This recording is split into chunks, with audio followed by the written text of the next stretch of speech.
Very good evening. Namaskar.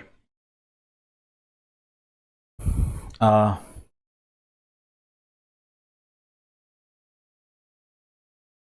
I've been so many times talking about the role of geography in your civil services preparations. Now, this year question paper, whether it was preliminary examination or the mains examination,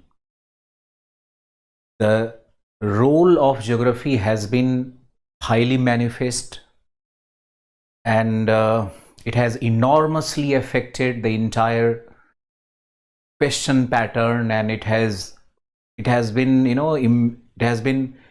influencing the even the modalities of writing.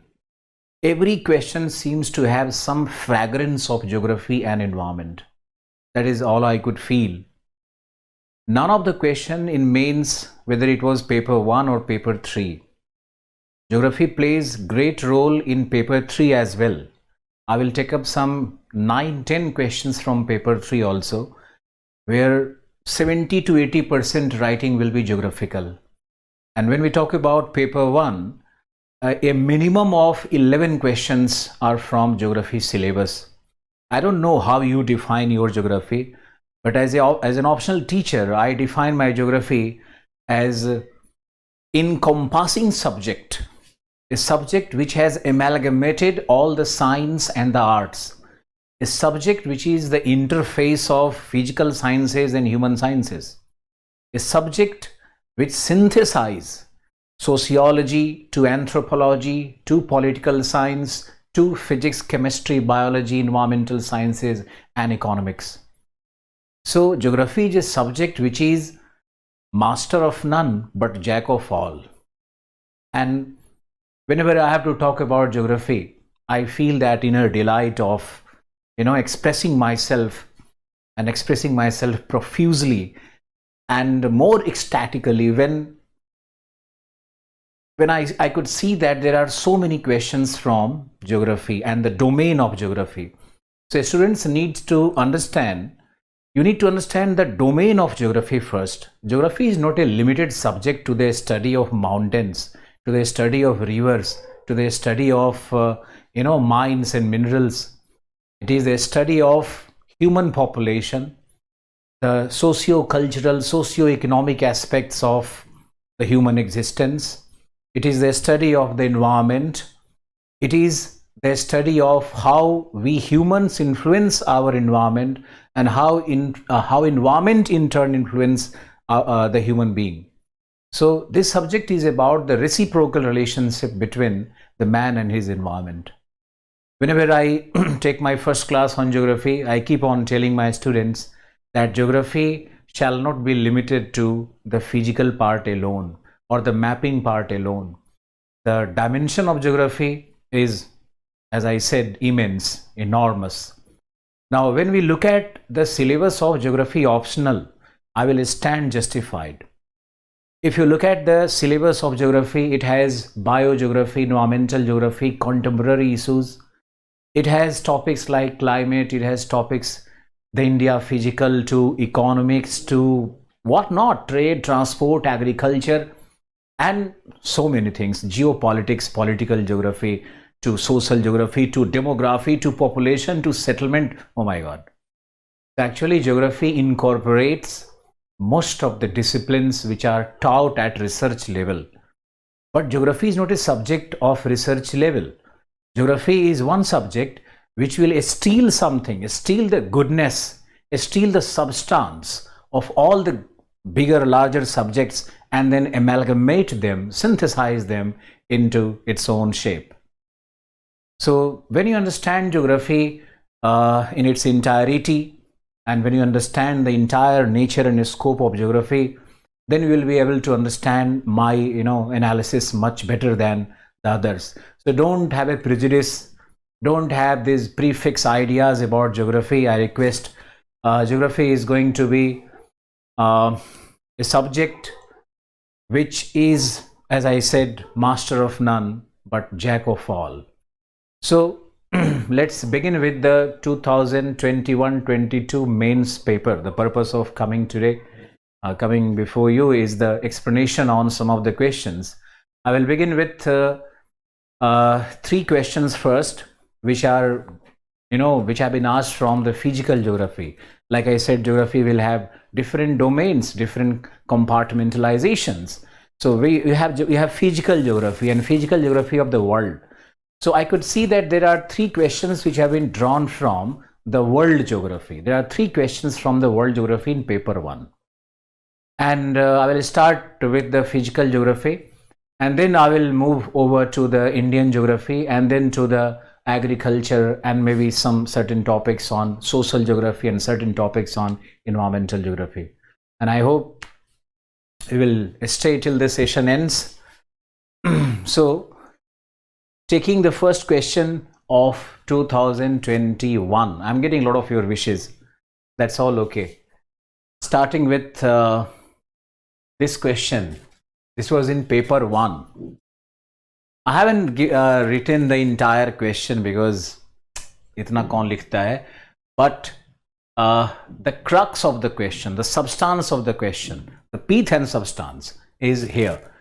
So the first question which will be discussed today is the global occurrence of volcanism and impact on regional environment. Global occurrence of volcanism in 2021. Now this question has some contemporary issues, but it requires deep knowledge of geology as well, good understanding of volcanism as a process. And every question, as I told you, in geography has some tinge of environmental concern, some flavor of environment, always. And always the implications part, always the apply part will be asked. So you can see even the questions in history, questions from any other discipline. As I was going through the question paper 1, I could see that every question is demanding implications.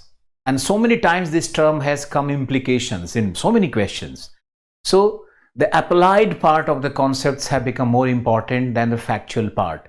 But in particular, this question, there are some facts required also, like global occurrences of volcanism in 2021. So you have to go through your newspaper.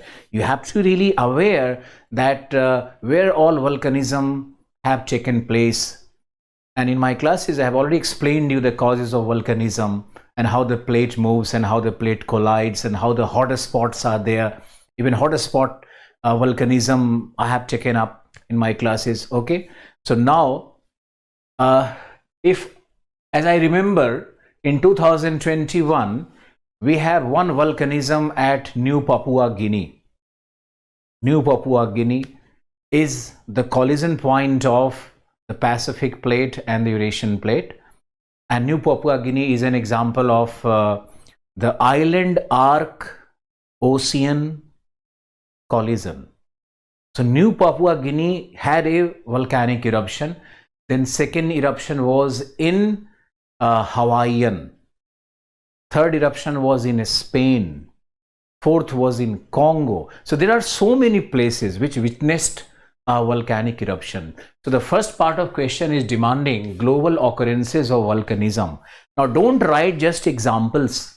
Also cite the factors, like the volcano which erupted in Himalayan. This volcano has erupted primarily because of the hot spot. This hot spot volcanism. Hot spot volcanism hai ye. The one which occurred in Himalayan. Now, in hot spot volcanism, the magma is drawn from the Earth's interior. So there are some more examples here. The one which has occurred in Spain is also because of the plate interaction, the plate collision, the collision of the African plate with the Eurasian plate. But I will tell you what exactly to write in this question. I want you to write in the first paragraph the causes of volcanism and the occurrence, because occurrence doesn't mean the location. It means the causative factors causative factors of your volcanism plus the locational factors, yeah, locational analysis. Now, as I told you that four major, even Krakatoa volcanism had taken place. Krakatoa is in the Sunda Strait, and Krakatoa, may I have discussed in my class, the gliding boundary or the sliding gliding boundaries, one of the types of the plate convergence itself, the new term which is in vogue now. So in the first paragraph, you have to write about the occurrences of volcanism, citing the examples and citing the causes also.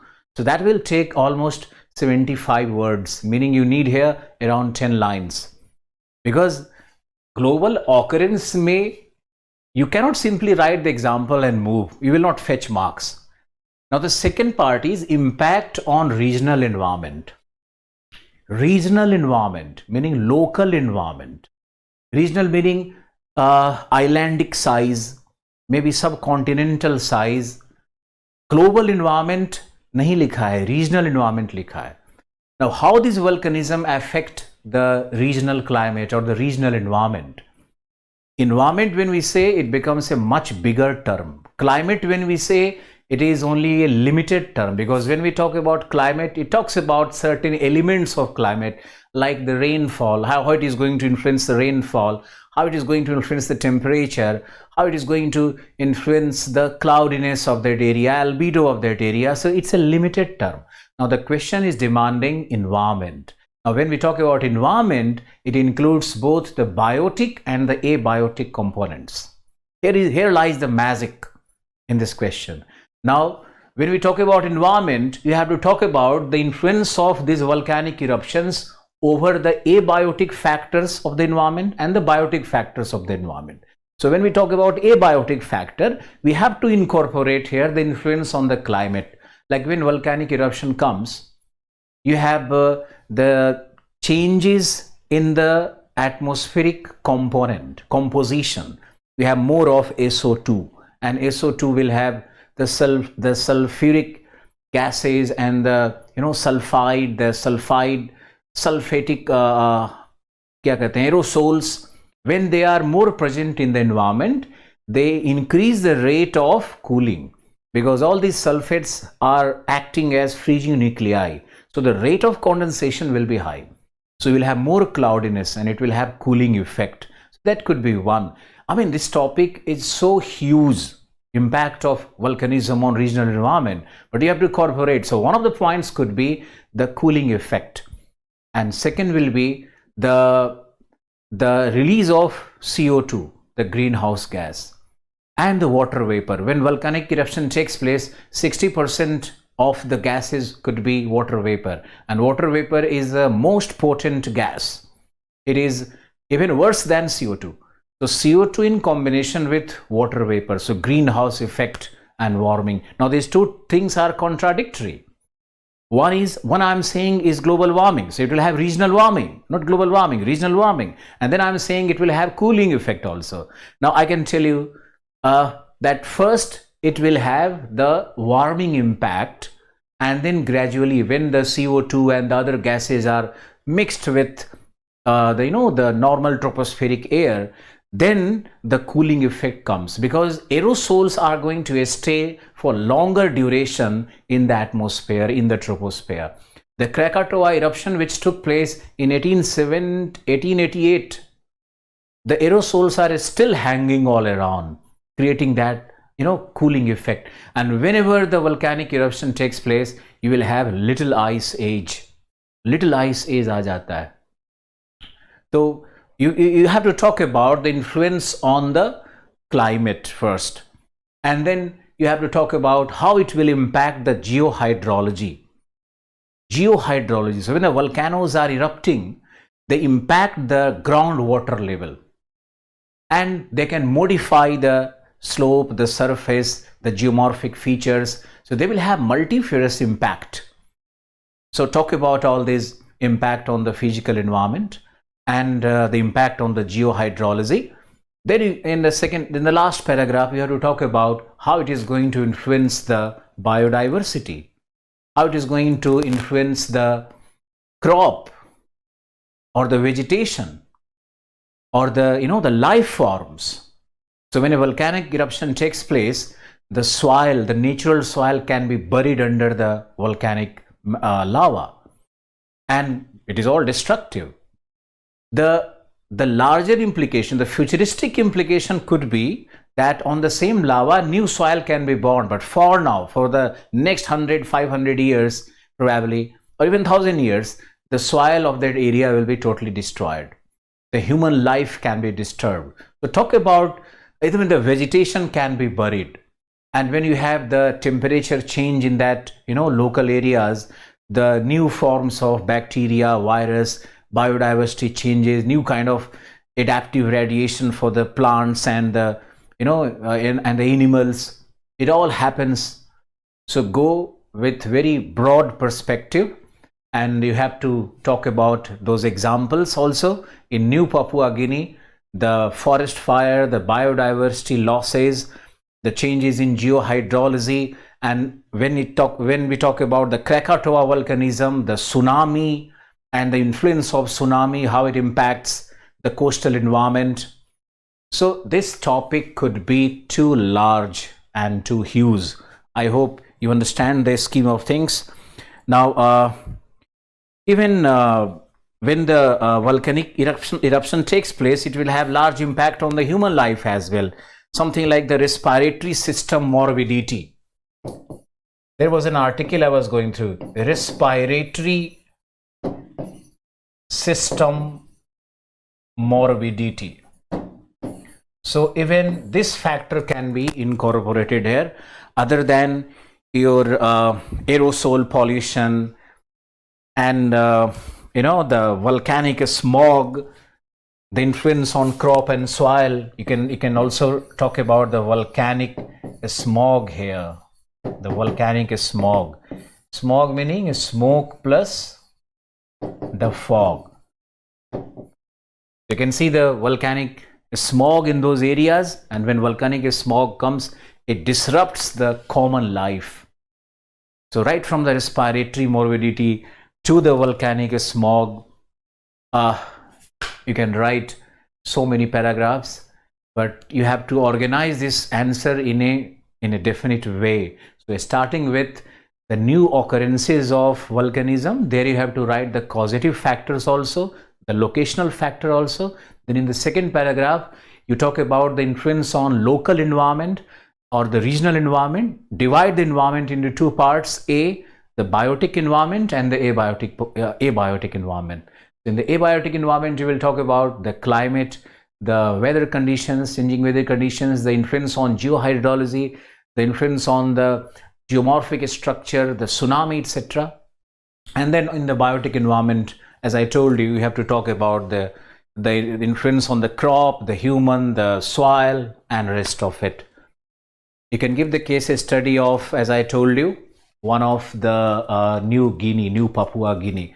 Some of the volcanic eruptions which took place, like Kilalua करके कुछ एक था, मुझे याद नहीं आ रहा है, La Palma, and La Palma is in Spain. La Palma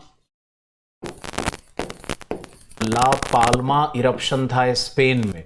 मैंने 4-5 eruptions का नाम बताया. You can look for more from internet or whatever. Krakatoa में था, Congo में भी था. So this is how you have to structure your answer. All right. Now coming to question number 2. Question number 2 is briefly mention the alignment of major mountains and their major impact on local weather.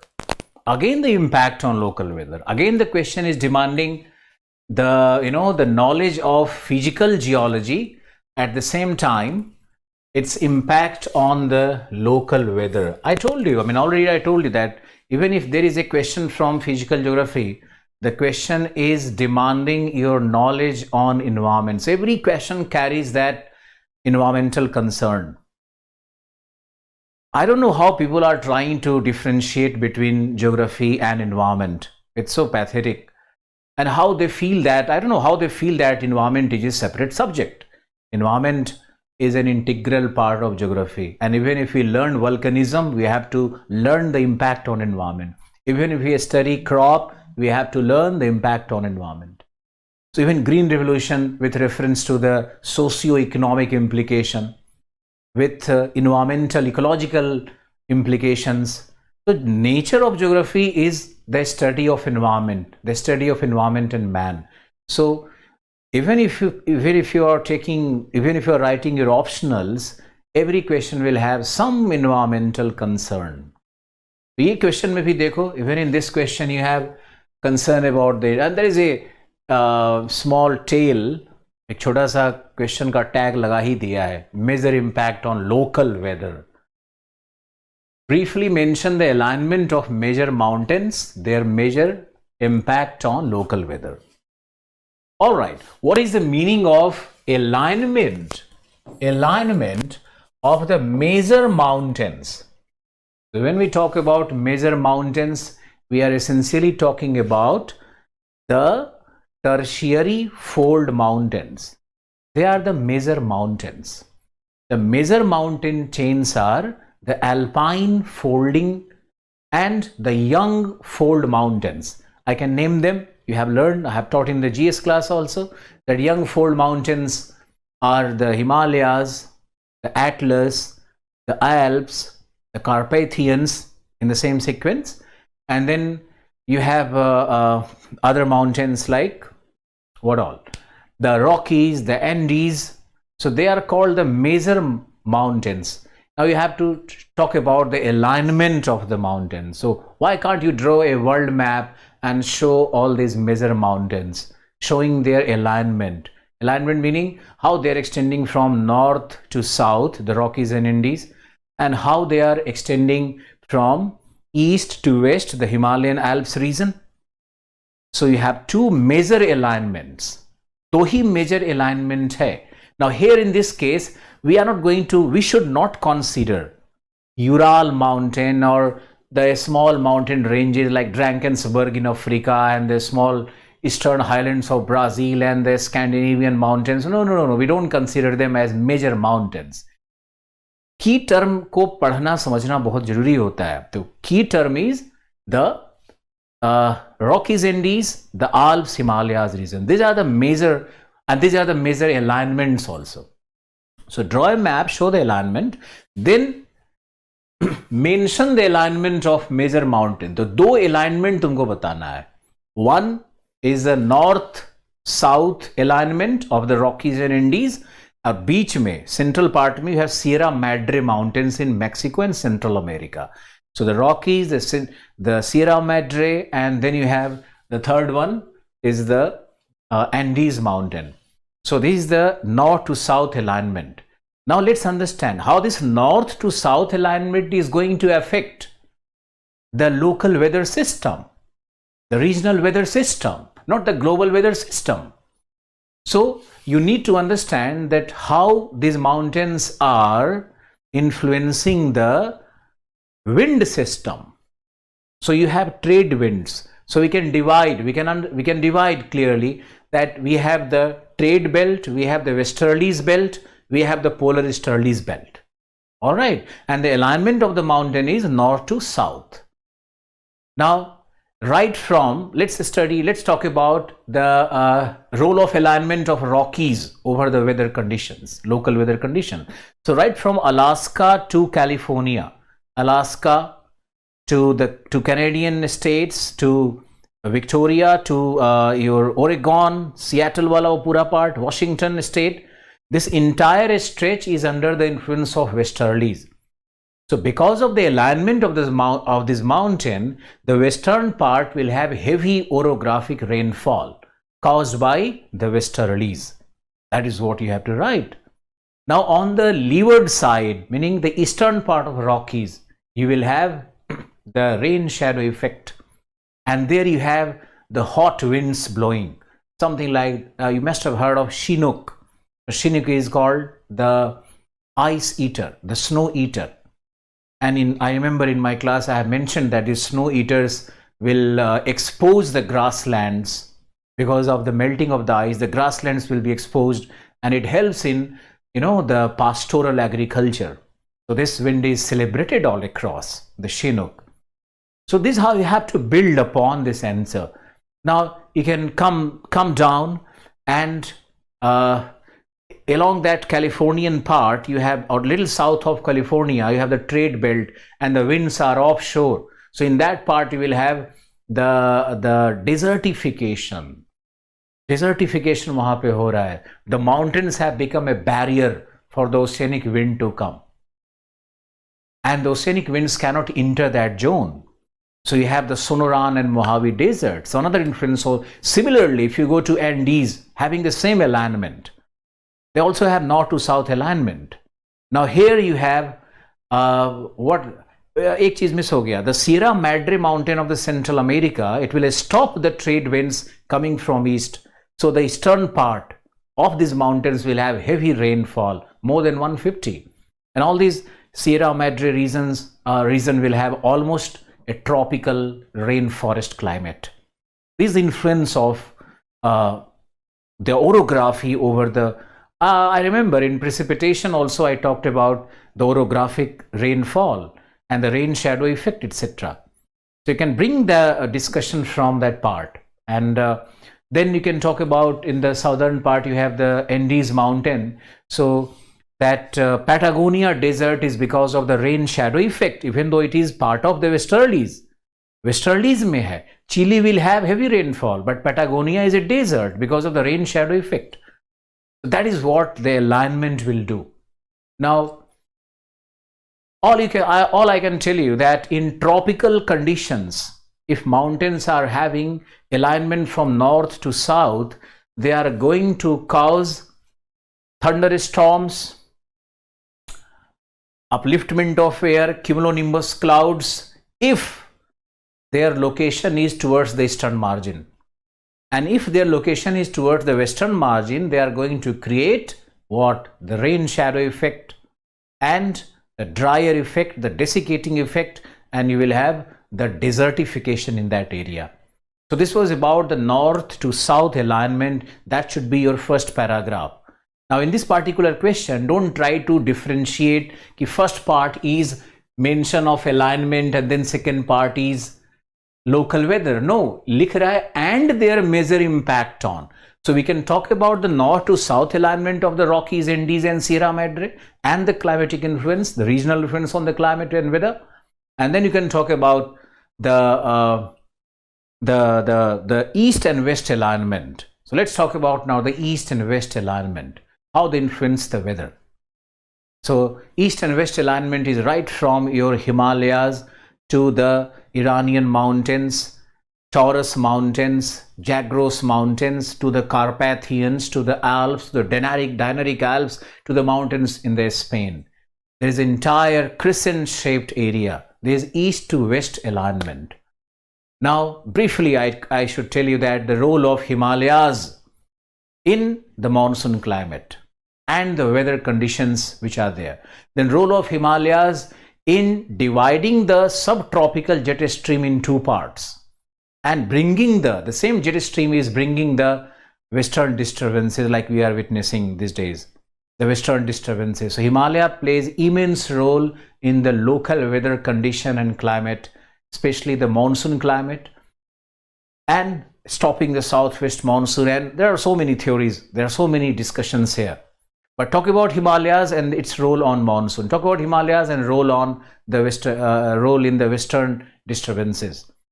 All right. Then you can move to the Iranian mountains, and Iranian mountains bhi western disturbances ko rokta hai, and western disturbances cannot move towards Caspian. They are held south of the Iranian mountains. So the northern Iran will have rain, but Caspian Sea has no connection with the western disturbances which are born in Mediterranean Sea and transported towards east, all right, by the subtropical jet and the westerlies. All right, so this segment of Iran will get wintertime rainfall. That is another idea, another fact. In fact, फिर Alps में जाओगे तो there it plays its role. वो the Mistral, which is the cold wind coming from the Rhone Valley, from the Alps, the peaks of the Alps, and its impact on the the grapeyards, the vineyards of France. They destroy the entire vineyard and the grape cultivation there. So that part could be incorporated. Then you have the wind from Sahara coming and crossing the Mediterranean, hitting those Alps mountain, causing those blood rains. So a lot of influence on the weather and climate. लेकिन ये दो alignment पर ही बात करना. And if time permits, then you can talk about the Great Dividing Range, that is having the north to south alignment again. And there you can talk about how the northeastern part of Australia will have monsoon climate, and how the south and the southeastern part of Australia will have more rainier climate under the the Mediterranean type climate. Mediterranean जैसा climate वहाँ पे होता है. The southern tip of Australia, south eastern and southwestern tip both. Southeastern tip का mountainous influence है. So you can talk about the influence of the alignment and the climate. That was our question number 2. Now coming to question number 3. This is our question number 3. There is melting of ice in Arctic and Antarctic. How differently they impact the weather pattern and human activities. Look at this question again. Again, it is relating to the weather conditions. Her question में ही तुम देखो applied science आ रहा है, applied character है. हर प्रत्येक question का character यही है. ये application part has become much more important. Now let's discuss this also, but this question has 2 parts, rather 4 parts. I can see 4 parts in this question. You have to write 150 words, I'm aware of it, but you can divide it in 4 paragraphs. One will be the melting of ice in Arctic. Arctic में जो ice melt हो रहा है. So melting of ice in Arctic and its impact on the weather and human activities. So Arctic is a separate zone, northern part का ये हो गया. And Antarctica, I think the question was reading the melting of the glaciers of Antarctica, if I'm correct. The glaciers of Antarctica, how the glaciers of Antarctica are melting and how they are influencing the weather pattern and the human activities. This is again a very contemporary question and something which I have already discussed in the class. Now, when I will be making my points, then you will realize that, oh yes, this all was discussed. But I can tell you something, that this question is not from climatology, it is from climate change. और climate change जो explain करेंगे, जो पढ़ाएंगे, उनका ये domain होना चाहिए. But yet I remember that I have discussed all these things maybe in a very limited fashion in the class. So what to write in this question? देखो, melting of ice in Arctic. We are going through one of the warming periods. We call it global warming. Now, because of the global warming, the snow line is receding towards pole, and the melting of ice in Arctic, it has 3 major influences on climate. क्या हो रहा है समझो इसको. If the ice in the Arctic sea is melting, it will release the oxygen isotopes, the O18, and this O18 will combine with the atmospheric O2 and form ozone. So above the Arctic Ocean, you will have an ozone layer, and we are experiencing that. And ozone is a greenhouse gas, so that will create enormous problem. I mean, that will create global warming effect and more melting of the ice. So that is one. Second, the melting of the ice will also release methane. Even the permafrost regions are melting, so it releases methane, and when methane is released, again it's a greenhouse gas. So again the global warming, and that that phenomena can be accentuated. So release of oxygen, then also the carbon dioxide which was entrapped in the ice slabs, because these ice slabs were formed during the Precambrian, during 3.5 billion years before present, when we have more CO2 in the atmosphere. So when the snow was falling, it entrapped a lot of CO2 inside in the different layers of the ice, and when these ice layers are melting, the CO2 will be released. So another cause for greenhouse effect and global warming. So it is accentuating the problem of global warming. Now another thing, in short, I'm telling you, if the ice is melting more, there will be sea level changes, and sea level changes can drastically impact the coastal civilization. You know it. The fishing belt, you know it. Even the cold current and warm currents, their pattern, the whole oceanic circulation will be disturbed. And the latitudinal heat balance which is established, with the help of the balance between the cold and the warm current, even that will be disturbed. And we will have, more of these foggy conditions in the colder areas, in the subpolar areas, in the temperate areas. And very importantly, which is very recent discovery by the scientists, that when the polar ice is melting, all these points you can write for Antarctica as well, because there are common points. So when the fringe ice of the Arctic or Antarctica is melting, the cold water will be sinking, and the thermohaline circulation, जो thermohaline circulation होता है ना, उसको disturb कर देता है. The thermohaline circulation which is found in the in the Atlantic Ocean is called AMOC. I hope you remember. I have talked about AMOC. So AMOC को वो slow down करता है, thermohaline को slow down करता है. ये discussion मैंने class में लिया हुआ था, specially the optional people, if you remember. अब ये एमोक क्या है? देन यू हैव सोमो. आर्कटिक के एंटार्क्टिका के पास the ice is melting and the cold water is sinking rapidly.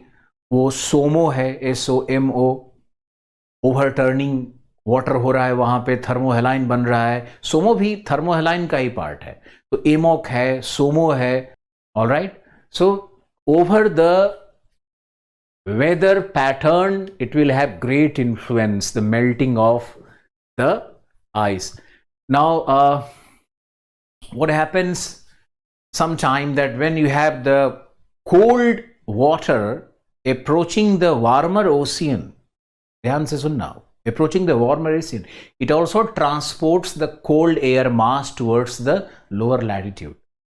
And when the cold air mass is transported towards the lower latitude, then you have more number of temperate cyclones, because temperate cyclones are born because of the interaction of cold and warm air masses. So more number of temperate cyclones, and the temperate cyclones, when they are fierce, then the rate of condensation will be very high. क्योंकि वो दोनों के cold air और warm air की interaction से the warm air का जो lifting होगा, that will be more intense, and then you will have release of latent heat more, and so the frequency and the intensity of such cyclones are so much so that the latent heat released by condensation in the air is so much so that even heat waves were witnessed in Europe, the phenomena of heat wave in Europe. I mean, these questions are so huge that essays could be written. 600 to 900 words can be written. But giving you the summary, you'd simply talk about the melting of the ice and the greenhouse effect. Melting of the ice and the heat waves, sea level changes. आपको तो छोटी छोटी बात को लिखना है. Sea level changes and the impact. Now, what are the impact? What are the implications on the weather pattern, as I talked about? Then you have to talk about the human activities. So in human activities, the first one could be the the fishing belts will be changing. The fishes will not adapt so rapidly to the new environment. So the fish belts can migrate and the fishing activity can be influenced. That is one.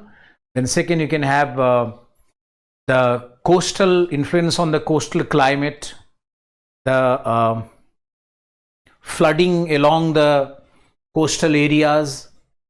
Flooding भी हो सकता है. And already I talked about what? The influence on the agriculture भी कर लो. Human activities में you can divide it into the economic activities. Economic activities. So economic activities में there are so many things. जैसे you have agriculture, you have grazing, animal grazing, you have mining. Now what is happening especially in the Arctic belt, that new mining areas have been exposed, especially for Russia and the Siberian part. New mining areas have been exposed. Petroleum भी मिल रहा है, gold और क्या था वो platinum, इस तरह का मिल रहा है mines.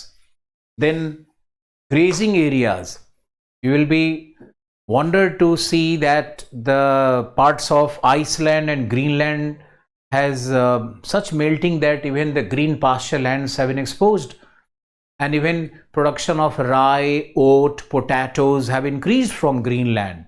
People are having sigh of relief there because of the global warming and the melting of the ice. It's not always bad for all. Something which is bad for us could be good for others. The same is happening in global warming.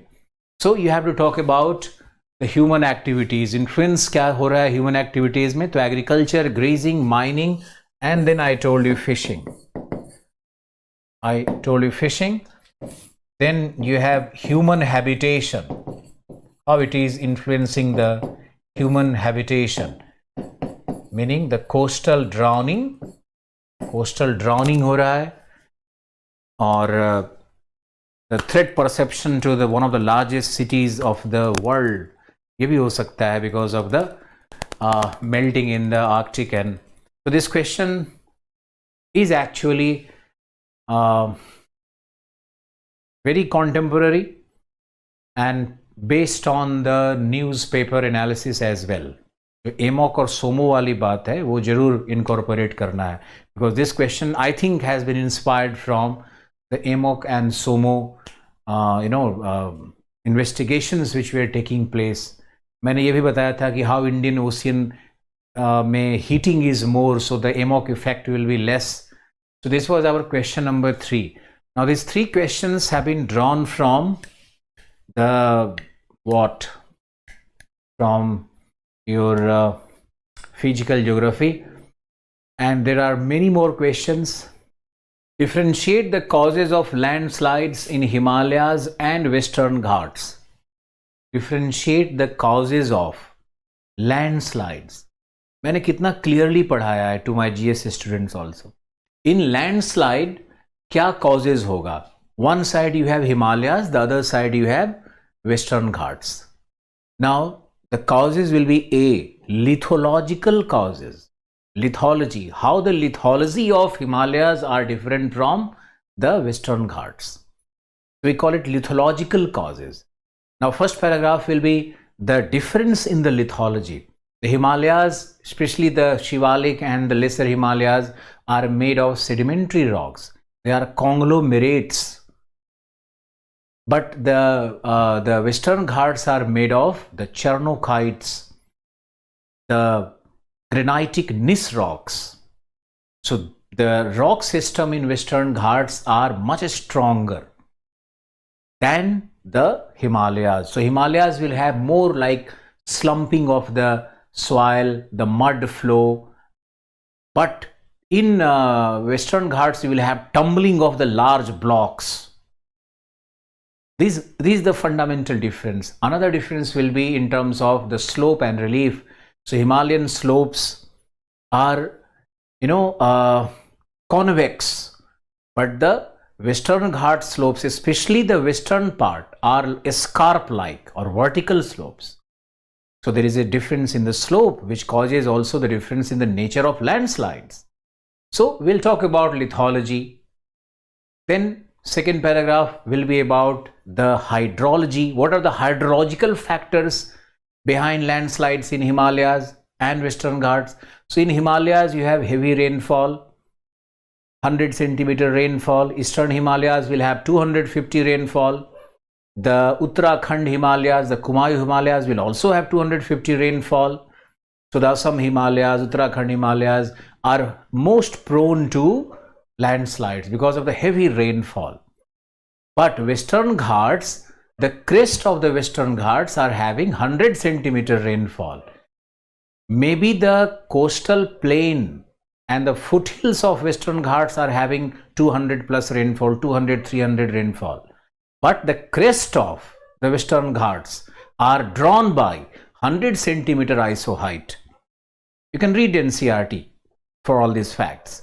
So you have the hydrological differences, and when we talk about hydrological differences, we can talk about the geohydrology as well.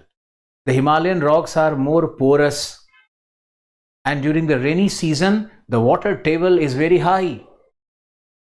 But the Western Ghat rocks are impermeable. So the water simply drains out. They are non-porous rocks. So the likelihood of landslide will be more in Himalayas, and the property of matter will be more. Like I told you, it will be like the mud flow and the, what do you call it, the slumps. Slumping ज़्यादा होता है. Avalanche भी होता है Himalayas में, because Himalayas will have ice cap also. तो lithological difference क्या है, hydrological difference क्या है. Then you can have biological factors as well. So the vegetation zone, which part is more vegetated, vegetation will protect from landslides, and the Himalayan part have been really exploited for construction, for mining, for human habitation, for tourism, etc. And the Western Ghats have been also exploited because of the plantation agriculture. The Portuguese were the first to introduce potato cultivation in the Nilgiris, then the tea plantation. Now you have strawberry to mulberries to mangoes to kya nahi, what not, all the plantation, coffee to tea to rubber to spices, everything along the Western Ghats. So you can talk about the different causes and different nature of landslides. Then you have Gondwanaland, but mining industry contributes much less. India is a part of Gondwanaland, no doubt about it. Perfectly true. Now this question, as it carries this key term Gondwanaland, meaning you should not write only on the mining aspect of India, because the question is, demonstrating the key term, and that key term is Gondwana. Now India is part of Gondwanaland because this Indian peninsula was part of, especially the southern part, south of Narmada. Even Vindhya is a part of the peninsula. But roughly south of Narmada, this entire segment, Narmada Son fault line. This Narmada Son fault line is the clear division. South of it, you have all the minerals of India. Now this Gondwana piece, that is Indian peninsula, was clubbed with Africa, Australia, South Africa, Australia, South America. So whatever minerals are found in Brazil, in the Guinea coast of Africa, the South Africa, the Western Australia, the same minerals are found in India. There is a geological, connection between all this. But now the facts are that Australia is Australia का या South America का जो GDP है, that is 8%. South Africa का example ले लो या Australia का ले लो या ब्राज़ील का ले लो, तो देयर कंट्रीब्यूशन इज, ऑस्ट्रेलिया का तो I am sure 8% is coming from the mining industry. Even south Africa में भी 8% is coming from the mining industry. But in India, it is only 1.4%. Why it is so less? इतना कम क्यों है? उसी का cause लिखना है. तो कॉज में बहुत सारा फैक्टर होगा. A, geological factor. Our mines have inferior minerals. ये पॉइंट बहुत जरूरी है. And the demand in the world is less. This point will be missed by so many people. But if you ask a mineralogist, he will agree to my point of view that Indian minerals, even our coal is inferior type, even our iron is inferior type. You cannot compare our iron with the Australia or the New South Wales coal. No, we cannot. So our iron, our coal, even our copper, even the other minerals which are found is less superior than the other parts of Gondwanaland. So the demand, the export is less. हम लोग export कम कर पाते हैं. दूसरा reason क्या हो सकता है? The uneven distribution. Our mines are distributed in so many parts.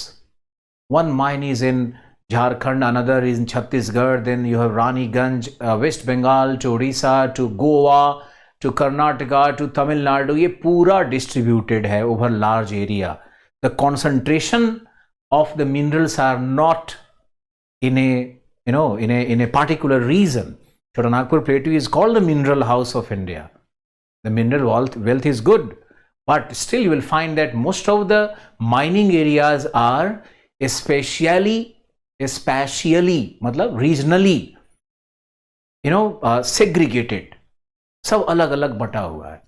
Even that is one of the reason why India doesn't have such great export. Then India lacks port locations. Australia is very fortunate and they have very good development of the railways, but India could not develop the railways and the connecting ports. Now the process is on, but last 70 years history is not so good.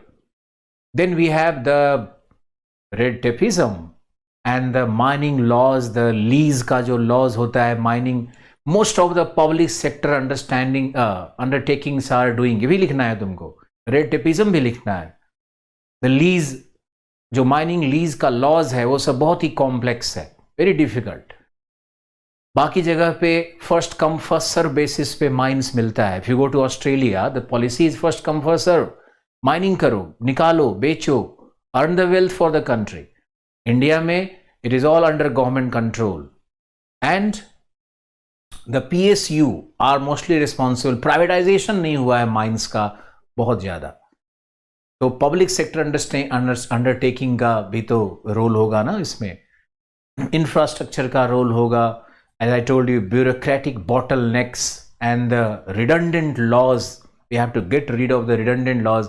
Then you have problems like Naxalism and backwardness of the people living in the mining areas. वहाँ भी एक प्रकार का movement, एक प्रकार का resistance होता है. So our mining industry is not flourishing as much as we compare with Australia and other countries. I hope you understood this also. And the geoscience is not so developed in India. ये भी एक factor यहाँ पर हम लोग mines का पता भी तो नहीं लगा पाते हैं ना कि जियो साइंस भी इतना डेवलप नहीं है. ओके, देन हम लोग का जितना माइन है उसमें you can write one more fact that of the total mining area we are only able to exploit 18%. Is another amazing fact which I recalled. Of the total mining areas, we are only able to exploit 18% of the area. Rest of the areas are idle. So you can suggest measures also. यहाँ पे कुछ measures भी तुम suggest कर सकते हो. Privatization का, कुछ liberalization का, infrastructure के develop करने का, railroad complementarity का, port developments का. All right. So that was your mining and the rest. Then you have more 6, 7, 8, 9, 10, 11 questions are there in paper 1 itself. Implication of reclamation of water bodies in urban land use. Reclamation of water bodies in urban land use, urban areas mein. There was a case study of Delhi itself. 1700 illegal colonies have come up in Delhi. And this was a case of Hyderabad also. तो urban land use में the lake Vembanad का भी case study था, मुझे याद आ रहा है. The Faridabad में भटकल लेक का भी केस स्टडी है. तो you have so many case studies. Urban areas में all these natural streams which were there moving towards the lowlands and the wetlands. urban wetlands बहुत हुआ करता था. तो इसमें तुमको क्या लिखना है हम बताते हैं कि reclamation of the water bodies in urban area, in urban land use. Urban land use meaning construction of road, construction of malls, construction of housing systems, construction of industries. They're all called urban land use. Some development of the urban क्या बोले उसको, urban structures all around. So when you are, look what we are doing. We are reclaiming the land from the river basins, from the lake basins. We are destroying the wetland areas, meaning we are destroying the biodiversity. And all these wetlands and the lakes and the ponds and the river basins, they all will recharge the groundwater. So the groundwater from the urban area is being lost. Second, whenever it will rain in the rural areas, you will find that all where you have the streams and the streamlets. Now we have urban roads, concretionary structures all around, the forest, the jungle of buildings.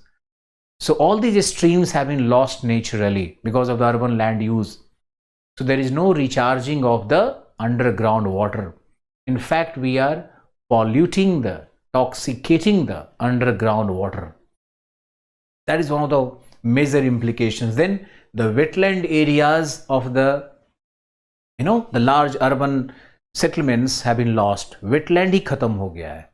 Even in Mukherjee Nagar, you had this Gopalpur and the other areas were actually wetland areas. So all have been captured and the slums have developed all across and all doing pollution. This is something which is tyrannic and something which has to be stopped now.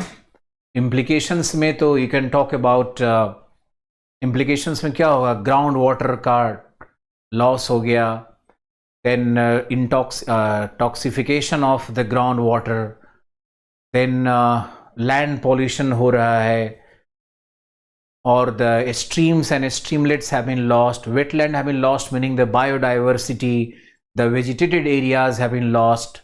So you can talk about so many things here. And then comes another question, that is on why India is a subcontinent. Why India is a subcontinent. There was a very beautiful quotation by Dudley Stamp. Dudley Stamp का एक quotation है कि the true subcontinental demarcation, if anywhere in the globe is found, that is your India, that is our India. Now how India is a subcontinent? What is the definition of a subcontinent? Subcontinent is a segment of one of the largest segment of a continent. Asia is a continent. India is a subcontinent, and there is a natural demarcation for this subcontinent. Natural demarcation क्या है? The Himalayas, the Arakan Yuma in the east, Arakan Yuma, Purvanchal Hills, Himalayas, the Hindu Kush, Suleiman, Kirthar, Salt Range. So this entire northern boundary, which is mountainous, and the southern tip till Kanyakumari, which is being washed by the waves of Indian Ocean. So you have this subcontinental design, and nowhere in the world, as per Dudley Stamp, nowhere in the world such perfectly demarcated subcontinent is found. Question क्या है? Why India is a subcontinent? तो पहला reason तो यही है. दूसरा reason क्या है? When we talk about subcontinent, the concept involves the history of settlement as well, the consciousness of belonging to a subcontinent. We have a long history of civilization. So you have to talk about this long history of civilization. None of the Indian kings ever thought of crossing these mountains and invading the other part. So in our subconsciousness, in our history also, this was considered as one unit, and that was India. The consciousness of Ashoka the Great to Akbar the Great to the British rulers who came to the Marathas. तो ये सारे लोगों का vision भी यही था. तो you have to write one paragraph after talking about the geological aspect. You have to talk about this historical aspect also. That is what makes us a subcontinental civilization. Then talk about the ethnicity. Because of these mountain barriers and its relative isolation from across the world in terms of Indians moving out of this realm, because we were very opulent. हमारे पास तो resources थे. We never thought of moving out. There was no scarcity on this land. So 6 major races came to India. And all these 6 major races came, and because of their cross-fertilization, there is a new type of Indian race, a subcontinental race, which has emerged. That is called the Indian type. Whether it is a Bangladeshi or a Pakistani or anyone, he will be recognized as an Indian. So we have this common subcontinental identity that is called Indian. So don't talk about the geology alone. Here I am suggesting you to write on the historical aspects of being subcontinental nationality, being an ethnic group. All right. So elaborate this concept. That is what is the intent of even Dudley Stamp also. There is a typical geography question. Typical quotation by a geographer. ये कोई GS का व्यक्ति कैसे बता सकता है? I will wonder always. ये Stamp का quotation था. Now, one more thing, monsoon climate. So the whole subcontinent is under one climatic regime. That is which climate? That is monsoon climate. तो ये पूरा monsoon climate का regime है. तो when we talk about the subcontinental design or the physiography of the subcontinent, don't only talk about the geological aspect, also talk about the ethnic aspect, the climatic aspects, the historical aspects. That is what provides us the subcontinental consciousness. So a brilliant question on part of civil services. I salute the creator of the question को मैं salute करता हूँ इसके लिए. तो uneven distribution of mineral oil, multi-dimensional implication. Her question he implication पे पूछ रहा है. तो multi-dimensional implication क्या होगा भाई? uneven distribution of mineral oil. Petroleum का uneven distribution है वर्ल्ड में. Yes, correct. Only the West Asia will have 50% or more of the reserve, and they account for more than 50% of the petroleum production today. So there is an uneven distribution. The whole North and South America will account for hardly 10-12%. And Russia will have some share, and the other countries will have some share. So the concentration of petroleum in one region of the world has created plethora of problems. The implications of this unjust distribution of petroleum has led to so many things, so many implications are there. ये energy crisis से question आया हुआ है. ये question energy crisis का है. मैंने energy crisis पढ़ाया हुआ है in my previous batches. और तुम देखो notes को तो you will find that I have defined energy crisis. A crisis is not lack of resource, rather it is the failure of distribution system. The resources are not insufficient. Petroleum is not insufficient, but most of the petroleum is located in one pocket of the world. तो uneven distribution है ये. Energy crisis को create करता है. तो implication क्या होगा? सबसे पहला implication क्या होगा? Energy crisis in the world. दूसरा क्या होगा, OPEC countries having their hegemony trying to control the prices. The volatile prices of petroleum is only because of the OPEC and the concentration of petroleum in few countries.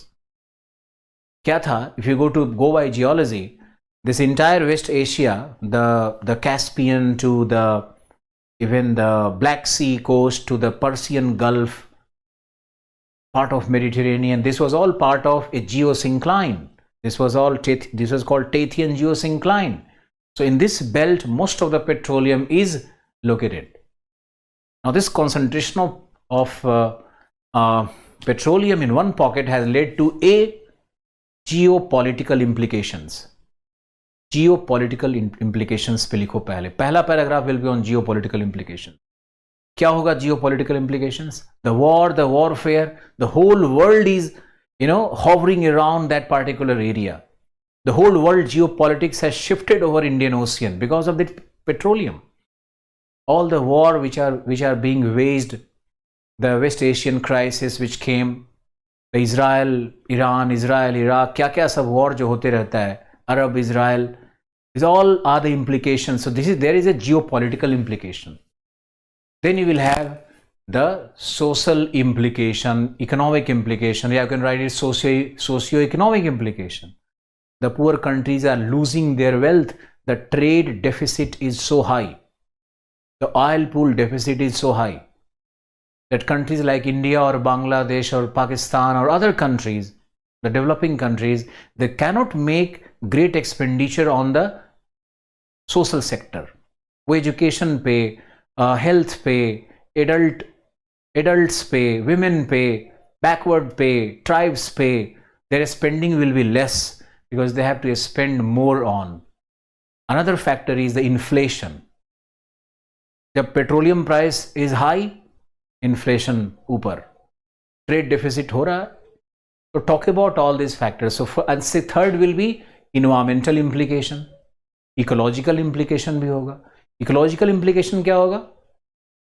That countries like India and other countries are exploring their resources कि हमारे पास कहाँ petroleum है. So we are excavating the ocean bed, we are drilling the continental shelf areas, the river basin areas, searching for. Now this has large implications like environmental pollution, environmental degradation, the marine life. लिख सकते हो तुम खुद इसमें बहुत सारा. The burning of our sources of petroleum and natural gas is very less. We depend on imports. So we have shifted to the burning of the forest. Wood fuel पे हम लोग shift कर गए हैं. Coal burning पे shift कर गए हैं. तो environmental implications भी होता है. So you have socio-economic, you have geopolitical, you have environmental implications. ये सब लिख करके एकदम अच्छा कर दो. और मैं आपको बता दूं कि the questions like socio-economic implication of IT industry, information technology industry in major urban areas like Bangalore to Pune to Gurgaon to what Hyderabad, ये सब जो कोची, ये सब now Chennai, ये सब जो major areas है, the IT sector is giving 20% or more growth and high employment in IT sector. Software के हम लोग मास्टर बन गए हैं. तो एक क्वेश्चन देखो इस पे भी आईटी पे भी आया हुआ है. This is our part of syllabus in trade and transport में देखोगे तो आईटी इंडस्ट्री का है वहां पे. Major objective of population education measures to achieve a population education क्या होता है? Educating the people in reproductive age 15 to 45 के बीच के लोगों को एजुकेट करना and tell them that how one child policy or two child policy or a small family planning will work for this country. ये population education है. Alright? Uniqueness of tribal knowledge system. अरे मोदी जी गए थे ना, Modi ji was Birsa Munda का festival कर रहे थे and there was a lady who got Padma Shri because she is the one who can identify the herbs. So many herbs. Padma Shri मिला उसको, मोदी गवर्नमेंट ने दिया. Good, great. तो वो जो हर्ब्स का रिसर्च कर रही हैं, नॉलेज है उनके पास, तो उनके पास जो इको फ्रेंडली लाइफ स्टाइल है, उनके पास जो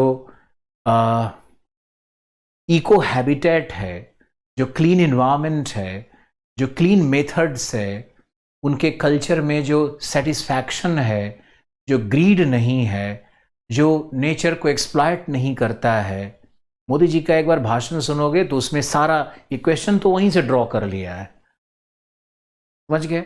ये तो there were some 11 questions in paper 1. Oh my god, it looks like geography was all where in paper 1.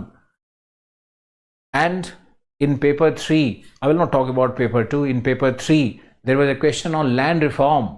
Land reform is part of geography syllabus optional. Check it out, true or false. और land reform से पूछा क्या? Socio economic implication of land reform. ये तो हर बार हर कोई पढ़ाता ही होगा, whoever is a teacher of geography or economics. Teacher of economics can also deal with it, but we also deal with it. So I am not claiming that this was question from geography. This is actually a question from geography. We have it in the syllabus. Now similarly, we have question on micro irrigation, you have question on climate change, you have question on landslide, you have question on क्या था question, your cropping pattern and crop diversification. So even if you look at paper 3 question, you will find that from so-called environment, which is geography to me, and for so-called agriculture, that is geography to me, from so-called water resource, water crisis, food crisis, इसी से तो question आया हुआ है. That is all integral part of geography and the modern geography. So thank you for the day. Thank you for being with me all these hours. Bye bye. Take care. I hope you enjoyed this session. See you in the next meeting. Whenever we are destined to meet, we'll meet. Thank you. Bye.